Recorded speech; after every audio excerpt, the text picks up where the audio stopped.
Hello friends, welcome to Diksha classes. आज हम लोग टेट के एक पेपर का जो कि 2019 का मैथमेटिक्स का जो पेपर था उसका सॉल्यूशन हम लोग आज यहाँ पे क्लास में करेंगे। और पिछले सेट में हम लोगों ने एक टेट का जो 2021 में 28 नवंबर को पेपर हुआ था जो कि मतलब जो लीक होने की वजह से टल गया था, वो हम लोगों ने देखा था सॉल्यूशन उसका। आज के पेपर में हम लोग टेट का 2019 का जो पेपर है उसके मैथमेटिक्स पोर्शन को हम लोग आज सॉल्व करेंगे। ठीक है, तो चलिए स्टार्ट करते हैं। चलिए, सबसे पहला क्वेश्चन जो है उसमें कह रहा है कि एक आयत की लंबाई में 60% की वृद्धि किया तो उसकी चौड़ाई में कितने प्रतिशत की कमी करे कि क्षेत्रफल वही रहे। जैसे आपने अगर लंबाई में बढ़ाया है तो जाहिर सी बात है आपको चौड़ाई को कम करना पड़ेगा, क्योंकि आपने ये कहा है कि हमको क्षेत्रफल उतना ही चाहिए कि जितना पहले था। ठीक है ना। मान लो कि उसका क्षेत्रफल पहले 100 था, अगर वो 60% बढ़ गया मतलब क्षेत्रफल कितना हो गया 160। ठीक है, अब आपको कितना कम करना पड़ेगा आप खुद सोचिए कि आपने क्षेत्रफल 100 से 160 कर दिया तो आपको जो क्षेत्रफल है वो कितना कम करना पड़ेगा 60। और जब प्रतिशत कमी की बात होती है तो दोनों में से जो नीचे बड़ी वैल्यू है वो हम लेते हैं और परसेंटेज में कन्वर्ट करने के लिए आप उसको 100 से मल्टीप्लाई कर देते हैं। ठीक है ना। तो 20 से कटेगा 3 बार में, 20 से 8 बार में, तो ये 300/8 मतलब आपका हो गया 37.5। तो इसका हो जाएगा 37.5% इसका करेक्ट आंसर हो जाएगा। ठीक है, चलो नेक्स्ट क्वेश्चन पे बढ़ते हैं। एक घन का आयतन का संख्यात्मक रूप में उसकी भुजाओं की लंबाई के योग के बराबर है। मतलब एक घन के आयतन का जो संख्यात्मक मान है, पहली चीज तो ये कि घन का जो आयतन होता है सबको पता है कि भुजा का क्यूब होता है। ठीक है, ये जो वैल्यू है वो उसकी भुजाओं की लंबाई के योग के बराबर है। कितनी भुजाएं होती है उसमें 12 भुजाएं होती है, तो ये जो है 12a के बराबर होगा। क्लियर है ना। तो अगर हम इससे काट दे तो ये a² हो जाएगा, तो a² की वैल्यू कितनी हो गई 12। अब पूछा है कि संपूर्ण पृष्ठीय क्षेत्रफल बताओ, और संपूर्ण पृष्ठीय क्षेत्रफल क्या होता है इसका 6a²। तो हम पहले ही a² की वैल्यू 12 जानते हैं, तो 6 और गुणे a² की जगह पे 12 रखा, मतलब जो हमारा आंसर होगा वो 72 होगा। तो ऑप्शन नंबर बी जो होगा करेक्ट आंसर हो जाएगा। ठीक, चलिए नेक्स्ट क्वेश्चन पे आते हैं। 2018 में अमित का वेतन रुपए 1,26,000 है। 2016 से उसका प्रतिवर्ष क्रमशः 10% और 15% बढ़कर 2018 के वेतन तक गया। तो 2016 के उसका वेतन बताना। जैसे देखिए मान लेते हैं कि 2016 में उसका वेतन कुछ था, हमको नहीं पता, तो वेतन उसका x था। ठीक है ना। 2016 से फिर 10% बढ़ा, फिर 2017 से फिर 15% बढ़ा, 2 बार वृद्धि हुई है। तो 10% बढ़ा तो कितना हो जाएगा 110%। फिर उसका जो वेतन है वो 15% बढ़ा तो कितना हो जाएगा 115%। ठीक है, और ये 2 बार बढ़ने के बाद 2018 में 1,26,500 रुपये हो गया। तो फिर हम इसको अगर कट करेंगे तो ये कट गया, और इसको 5 से काटेंगे तो 23, और 5 से काटेंगे तो ये हो जाएगा आपका 20। ठीक है ना। अगर 11 से उसको हम काट लें तो अब देखिए 11 से इसको काट के देखते हैं, 11 कम 11 और 11 5 हो जाएगा, 11 5 55 ये हो गया। ठीक है, और 23 से आपको पता है कि ये कितनी बार में कटता है 23 से 5 बार में, और ये गुणा हो जाएगा। मतलब कहने का कि 1 लाख जो होगा वो उसकी सैलरी रही होगी कब 2016 में। ठीक है ना। क्वेश्चन था कि अमित का वेतन 2016 से 2 बार बढ़ने के बाद, एक बार 10% बढ़ा है, एक बार 15% बढ़ा है, बढ़ने के बाद उसकी सैलरी 1,26,500 रुपये हुई है। तो मतलब 2016 में उसकी सैलरी कितनी रही होगी 1 लाख रही होगी, जो कि बढ़ने के बाद 1,26,500 हो गई थी। ठीक है ना। चलो नेक्स्ट क्वेश्चन पे बढ़ते हैं। दो संख्याओं के महत्तम समापवर्तक 6, लघुत्तम समापवर्तक 432। एक संख्या पता है, दूसरी संख्या नहीं पता। आपको पहले ही पता है कि पहली संख्या गुणे दूसरी संख्या बराबर क्या होता है लस और गुणे मस, यही फॉर्मूला है। ठीक है, पहली संख्या हमारे पास एक संख्या पता है जो कि 48 है, और दूसरी संख्या हमको नहीं पता, उसको हम x ले सकते हैं। लस की वैल्यू हमको क्वेश्चन में दी गई है कितना, लस हमारे पास 432 है और मस हमारे पास 6 है। अगर इसको काट दे तो 6 से 8 बार में, 8 से इसको काटे तो 8 5 40 और 8 चौको 32, तो x की वैल्यू कितनी आ गई 54 आ गई। मतलब ये हमारा आंसर हो गया। ठीक है ना। नेक्स्ट क्वेश्चन पे बढ़ते हैं। किसी महीने का तीसरा शुक्रवार 16 तारीख को था, तो उसी महीने का चौथा मंगलवार, तो पहले हम ये देख लें शुक्रवार के पहले मंगलवार पड़ा कब होगा। अगर 16 को शुक्रवार है, 15 को गुरुवार, 14 को बुधवार और 13 को मंगलवार, ठीक है ना। अब आप ये सोचिए कि 13 को मंगलवार था तो फिर 7 दिन पहले फिर मंगलवार रहा होगा 6 तारीख को। अब उसके पहले मंगलवार तो पिछले महीने में चला जाएगा, और फिर इसके बाद अगला मंगलवार कब पड़ेगा 20, और फिर उसका अगला मंगलवार कब पड़ेगा 27। तो ये 4 मंगलवार उस महीने के हैं, और हमसे पूछा है कि चौथा मंगलवार कब पड़ेगा, तो 27 तारीख को। सेम डे हर 7वें दिन रिपीट होता है। अगर 1 तारीख को वही दिन है तो 7 जोड़िए, 8 तारीख को वही दिन होगा, फिर आप 7 जोड़िए, फिर 7 जोड़िए, 7 जोड़ते रहेंगे, वही दिन आपका रिपीट होता रहेगा, ठीक है ना। चलो नेक्स्ट क्वेश्चन पे बढ़ते हैं। तो इसका आंसर जो होगा वो 27 हो जाएगा। एक त्रिभुजाकार प्रिज्म में कितने शीर्ष होते हैं, तो इसमें 6 होते हैं, ठीक है ना। इसमें कुछ ज़्यादा समझने वाली चीज़ नहीं है, 6 होता है इसका आंसर। फिर आते हैं हम लोग 10 रुपए के 6 की दर से केले खरीदकर 6 रुपए में 4 की दर से बेचने पर कितने प्रतिशत की हानि होगी। भाई देखो, पिछले वाले सेट अगर आपने देखा होगा तो उसमें भी सेम तरह का क्वेश्चन था। तो रुपए को हम ऊपर रखें, ठीक है। फिर आपका केला कितना है उसमें 6, दूसरे कंडीशन में रुपए कितना है 6, केला कितना है 4। तो ये आपका हो गया खरीद और ये आपकी हो गई बिक्री। 40 की खरीद और 36 की बिक्री, इसका मतलब 4 की हानि कितने पर, जितने में खरीदा, और गुणे में 100, 1/10 है मतलब 10%। तो इसका जो आंसर होगा उसको 10% की हानि हो जाएगी, ठीक है ना। नेक्स्ट क्वेश्चन पे बढ़ते हैं। गुणनफल इतना में इकाई, तो जब इकाई अंक पूछा तो इससे हमारा कोई मतलब नहीं, सिर्फ इससे मतलब है अंतिम अंक से। और 3 की चक्रीकरण जो होती है वो 4 होती है। चक्रीकरण समझने के लिए एक और वीडियो हम लोग डालेंगे इकाई अंक पे, इसमें आपको सभी का चक्रीकरण भी बताया जाएगा। तो इकाई अंक में फिलहाल आप इतना जान लीजिए कि 2, 3, 7 और 8 का जो चक्रीकरण होता है वो 4 होता है। मतलब कि पावर को आपको 4 से डिवाइड करना है। क्यों? क्योंकि हर 4 के बाद वो सेम क्रम जो है रिपीट होने लगेगा। चक्रीकरण का मतलब कि अगर 2 है तो वो 2 इकाई अंक वाली जो संख्या होगी हर 4 के बाद वो अपनी पावर को रिपीट करने लगेगी। मतलब अगर 4 चक्रीकरण है तो इसके पावर को 4 से भाग करेंगे तो 4 चौको 16, 4 एकम 4, कितना शेष बचेगा 3।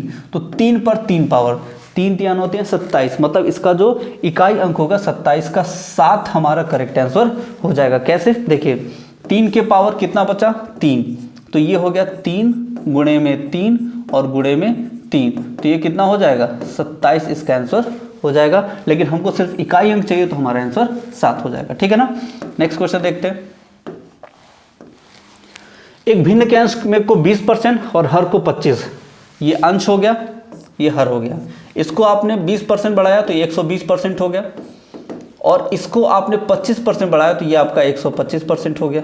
बढ़ने के बाद ये 3/5 हो जाता है। तो ये पहले क्या था भिन्न, यही क्वेश्चन है। तो परसेंट से परसेंट खत्म, 5 से काटेंगे 24, 5 से काटेंगे 25, फिर 5 से 25 को काटेंगे 5 बार में, और 3 से ये 8 बार में हो जाएगा। तो 5/8, तो a बराबर 5 और बटे में 8। आपका ऑप्शन नंबर 3 करेक्ट होगा, ठीक है ना। फिर आते हैं नेक्स्ट क्वेश्चन।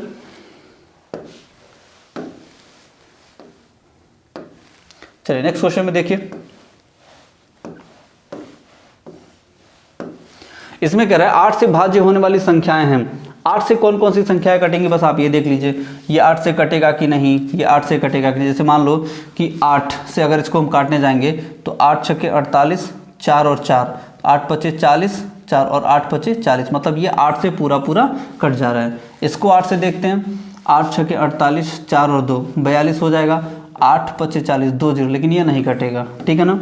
इसको देखिए, 8 से अगर काटे 8 एकम 8 और 8 दूना 16, 1 1 11 हो गया, 8 एकम 8, 3 और 2 32 हो गया, 8 चौको 32, 8 एकम 8, ठीक है ना। तो आप ये भी कह सकते हैं कि ये भी कट रहा है हमारा 8 से। इसको देखें, 8 एकम 8, 8 दूना 16, 8 एकम 8, 3 और 2 32, 8 चौको 32, लेकिन ये नहीं कटेगा, ठीक है ना। तो हम कह सकते हैं कि सिर्फ पहला और तीसरा जो है वो कट रहा है, तो ऑप्शन नंबर 4। 8 से कटने का नियम ये भी है कि पीछे से 3 अंक अगर कटते हैं तो 8 से कट जाएगा, आप उससे भी चेक कर सकते हैं। अगर ये 128 8 से कट रहा है तो पूरी संख्या 8 से कटेगी, अगर ये 220 8 से कट रहा है तो पूरी संख्या कटेगी, अगर ये 124 8 से कट रहा है तो पूरी संख्या 8 से कटेगी, वैसे भी आप चेक कर सकते हैं, ठीक है ना। चलो नेक्स्ट क्वेश्चन पे बढ़ते हैं।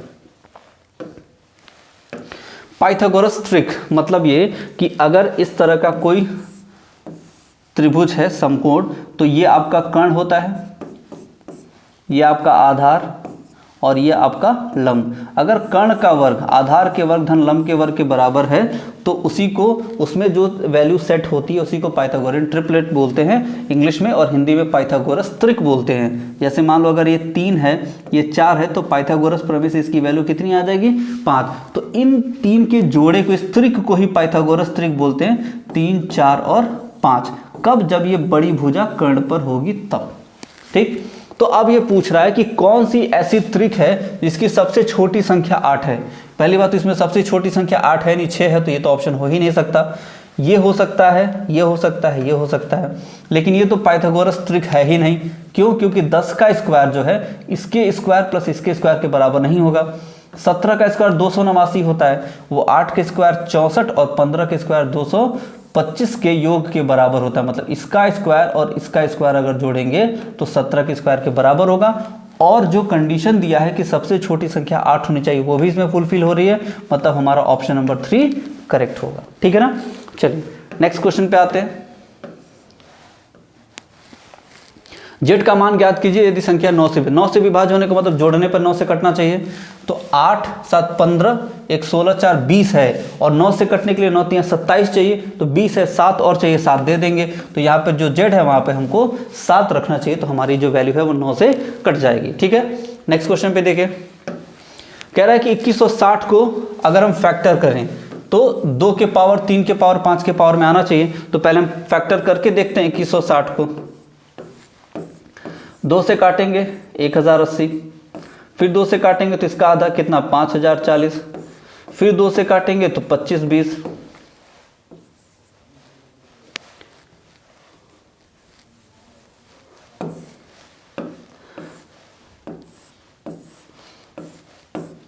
दो से काटेंगे तो कितना हो जाएगा 540। ठीक है।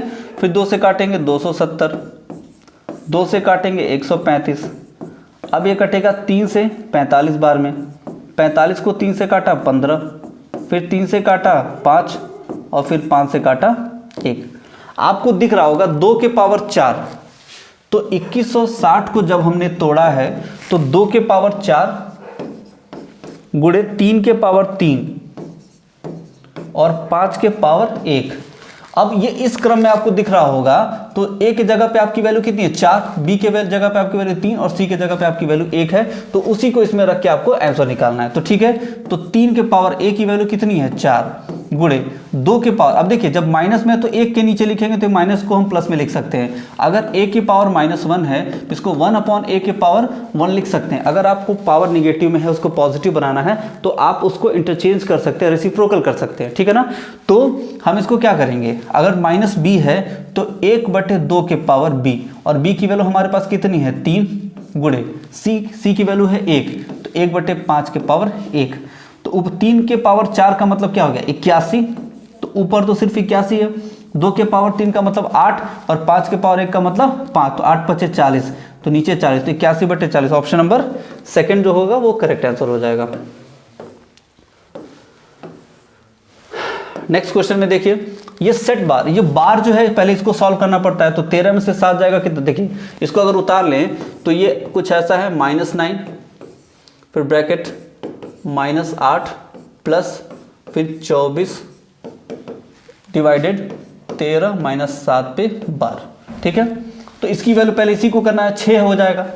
24 को 6 से भाग करेंगे तो कितना 4, मतलब इतनी की जो वैल्यू है वो कितनी होगी 4।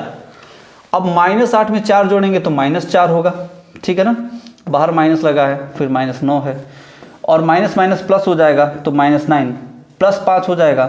-9 में 5 जोड़ेंगे तो आपका -4, तो आपका कितना हो जाएगा -5। तो आप इसका आंसर हो जाएगा -5। जब बार लगा होता है तो आपको सबसे पहले बार वाली वैल्यू को ही सॉल्व करना होता है। ठीक है ना। इसमें देखिए यदि मौसा a और 8, मतलब ये 2 संख्याएं हैं, इसका मौसा 4 है और इन्हीं 2 संख्याओं का लौसा जो है वो कितना है 24 है।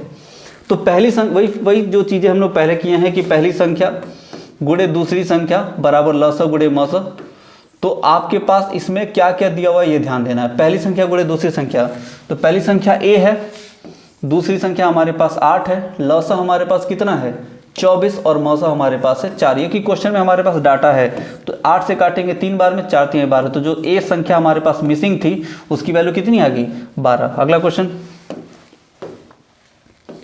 किसी आयताकार खेत का विकर्ण जो है 17, विकर्ण का अगर ये आयत है तो आयत का विकर्ण होता है root over L square plus B square.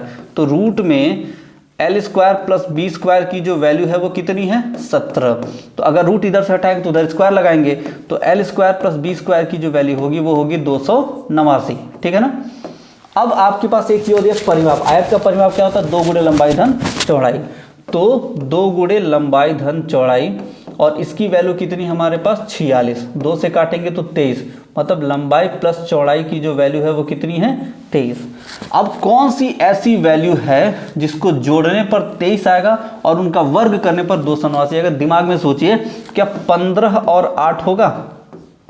ये कैसे मुझे पता चला? मुझे पाइथागोरियन ट्रिपलेट से पता चला, क्योंकि 289 जो होता है वो 15 का स्क्वायर प्लस 8 के स्क्वायर के बराबर होता है। ठीक है, और 15 8 को जोड़ने पर 23 भी होता है, तो वो सेटिस्फाई कर जा रहा है, तो हम क्यों ही सॉल्व करके टाइम वेस्ट करेंगे। ठीक है, तो हमारे पास जो पहली वैल्यू है 15 और दूसरी वैल्यू है 8। अब हमसे पूछा गया खेत का क्षेत्रफल, जो कि क्या होता है लंबाई गुणे चौड़ाई। तो एक लंबाई एक चौड़ाई, तो 15 गुणे 8 कितना हो जाएगा 120। हमारा आंसर होगा ऑप्शन नंबर 3। ठीक है ना। नेक्स्ट क्वेश्चन पे आते हैं। इसमें कह रहा है कि देखिए, अब जब दोनों में तरफ माइनस है तो माइनस खत्म हो गया, तो सिर्फ इसकी वैल्यू होगी 2। अब ये कह रहा है कि ये इनमें से क्या क्या है। भाई 2 एक अभाज्य संख्या भी है, बिल्कुल है, सम संख्या भी है, ठीक है ना, और 2 का गुणज भी है, लेकिन विषम संख्या नहीं है। तो ए, बी और सी तीनों ऑप्शन होंगे। ये किसमें है? ऑप्शन नंबर ए में है। ठीक है ना। चलो नेक्स्ट क्वेश्चन पढ़ते हैं। निम्नलिखित में से कौन सा कथन सही है? 2 अभाज्य संख्याओं का योगफल सदैव अभाज्य संख्या होती है? बिल्कुल नहीं। एक भाज्य संख्या विषम हो सकती है? बिल्कुल हो सकती है। सबसे छोटी अभाज्य संख्या 1 नहीं 2 होती है, तो ये भी गलत है। कोई सम अभाज्य संख्या नहीं, ये भी गलत है। मतलब सिर्फ ऑप्शन नंबर 2 ही है वो करेक्ट है, तो यही हमारा आंसर भी हो जाएगा। ठीक है ना। चलो नेक्स्ट क्वेश्चन पे आते हैं। इस क्वेश्चन में देखिए, कह रहा है कि एक बहुभुज के अंत और बाह्य कोणों का अंतर 60 है। अगर ये बताइए, आपको पता है कि कोई बहुभुज हो चाहे अंत कोणों बाह्य कोणों दोनों को जोड़ने पे 180 अंश होता है। अगर उन दोनों का अंतर जो है 60 अंश है, तो आप जनरली खुद इतना दिमाग में लगाइए कि 120 होगा और 60 होगा। अब ये नहीं कि x हो गया और फिर x माइनस 60 इक्वल्स टू आपका 180। आप इसे भी कर सकते हो, लेकिन आप खुद दिमाग में लगा के कर सकते हैं कि अगर दोनों का अंतर 60 है तो एक 120 हो गया और एक 60 हो गया, दोनों को जोड़ने पे 180 आना चाहिए। अब ये कह रहा है कि अगर अंतः कोण 120 है तो बाह्य कोण कितना हो गया 60। भुजाओं की संख्या हमेशा कितने के बराबर होती है? 360 और बटे जितना बाह्य कोण है, अगर उसे हम डिवाइड कर दे तो हमको ये पता चल जाएगा भुजाओं की संख्या कितनी है। टोटल बाह्य कोणों का योग 360 डिग्री होता है, चाहे वो पंचभुज हो चाहे वो 50 भुज हो। उसके बाह्य कोणों का योग 360 से ज़्यादा कभी नहीं हो सकता किसी भी बहुभुज का। ठीक है, और अगर आपको पता है कि बाह्य कोण 60 अंश है, तो हम 360 से 60 को भाग करेंगे तो जितना वैल्यू आएगा उतनी भुजाओं का फिगर आपको दिया गया है। ठीक है, तो इसमें 6 आया, मतलब ये जो बहुभुज है वो खष्टभुज है, 6 भुजाएं इसमें होंगी। ठीक है, नेक्स्ट क्वेश्चन में है कि एक सरल रेखा पर स्थित बिंदुओं की संख्या कितनी होती है? किसी भी सरल रेखा पे अनंत बिंदु हो सकते हैं, असंख्य बिंदु हो सकते हैं, तो इसका ऑप्शन नंबर ए हो जाएगा। नेक्स्ट क्वेश्चन, रिक्त स्थानों में भरना है 1 ग्राम। आपको पता है 1 किलोग्राम में 1000 ग्राम होता है, तो जब वापस आना है तो 1 के नीचे उल्टा हो जाएगा, तो ये भी आपका करेक्ट है। और प्लस अगर आपको पता है कि 10 पे के पावर 3 है, तो 1 के नीचे लिखेंगे तो पावर प्लस में हो जाएगा। 10 के पावर 3 का मतलब 1 बटे 1000। तो जो वैल्यू इसकी आएगी वही वैल्यू इसकी भी आएगी, मतलब ये दोनों वैल्यू वही है जो पूछ रहा है कि 1 ग्राम में कितने किलोग्राम होते हैं। चूंकि 1 किलोग्राम में 1000 ग्राम होते हैं, तो अगर 1 ग्राम पूछेगा तो 1 नीचे आएगा, तो 1 बटे 1000 किलोग्राम इक्वल्स टू 1 ग्राम। तो जो वैल्यू ए की है वही वैल्यू बी की है, तो ए और बी दोनों ही चीजें करेक्ट है। ठीक है ना। नेक्स्ट क्वेश्चन देखिए, 0.001। अच्छा सॉरी, ये क्यूब नहीं है, यहाँ पे स्क्वायर है, क्वेश्चन में स्क्वायर था। अब देखिए प्रतिशत के रूप में व्यक्त करना है, तो आपको इसको आप क्या लिख सकते हैं? 1/100 लिख सकते हैं, और चूंकि स्क्वायर है तो इसी चीज को हम 2 बार लिख सकते हैं। ठीक है ना। और परसेंटेज के रूप में लिखना है तो 100 से गुणा कर लेंगे, ये कट गया, तो 1/100% आप इसको लिख सकते हो, तो 1/100% आपका ये हो गया। और इसको भी लिख सकते हो, तो ए और डी दोनों ही ऑप्शन आपके करेक्ट होंगे। ठीक ना। चलिए नेक्स्ट क्वेश्चन, यदि दो संख्याओं का अंतर तथा गुणनफल क्रमशः 5 तथा 36 है व्युत्क्रमों का अंतर, व्युत्क्रमों का अंतर हमेशा और हमेशा क्या होता है, ऊपर लिखते हैं a माइनस बी और नीचे लिखते हैं a इंटू बी। ये व्युत्क्रमों का अंतर निकालने के लिए होता है, और व्युत्क्रमों का योग निकालना है तो a प्लस बी और नीचे होता है a गुणे बी। चूंकि हमको यहाँ पर व्युत्क्रमों का अंतर निकालना है तो ऊपर उन दोनों का अंतर जो कि डायरेक्टली दिया गया है, अंतर का मान 5, गुणनफल का मान 36, तो अंतर की जगह पे रख लेंगे 5 और गुणनफल की जगह पे रख लेंगे 36, तो जो हमारा भिन्न होगा वो 5/36 होगा। Option number A will be the right answer. ठीक है, नेक्स्ट क्वेश्चन। इसमें कह रहा है एक कमरे की लंबाई 10% घटाएगी, चौड़ाई 20% घटाएगी और ऊंचाई 5% बढ़ाएगी। तो तीनों भुजाएं हैं, हम मान लेते हैं कि पहले क्षेत्रफल हमारा 100 था, 10% घटाएगी तो कितना हो गया, 90 हो गया। फिर 20% घटाएगी तो कितना हो गया, 80% हो गया। और 5% बढ़ाएगी तो आपका 105% हो गया। देखते हैं कितना फर्क पड़ा उसमें। 100 से 100 कैंसिल, 2 0 से 2 0 कैंसिल, ठीक है ना। 5 से काटेंगे तो ये 21 होगा, ये 20 हो जाएगा। फिर 4 से काटेंगे 2 बार में, 4 से काटेंगे 5 बार में, तो 21 के ऊपर कितना हो रहा है आपका 42 और 42 गुणे 9, तो 42 गुणे 9 तो आपका कितना हो जाएगा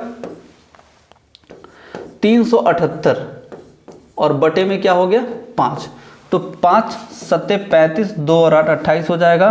तो 5 7 35, 2 और 8 28 हो गया इसमें, और 5 5 25 और 5 6 30, तो 75.6। आप ये सोचिए कि जो क्षेत्रफल पहले 100 था वो घटने या बढ़ने के बाद, मतलब यहाँ पे तो घट रहा है कि 75.6 हो गया।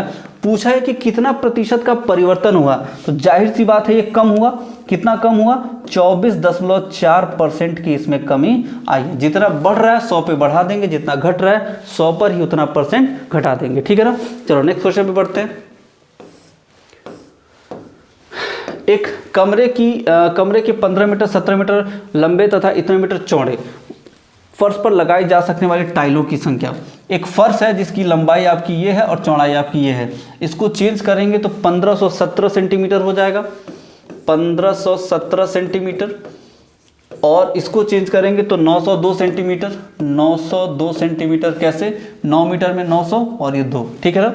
अब टाइल की संख्या, भाई टाइल की लंबाई चौड़ाई तो बराबर होगी, तो वो कितना होगा, इसका मौसा होगा। जब आप इसका मौसा निकालेंगे तो आपको इसका मौसा मिलेगा 41।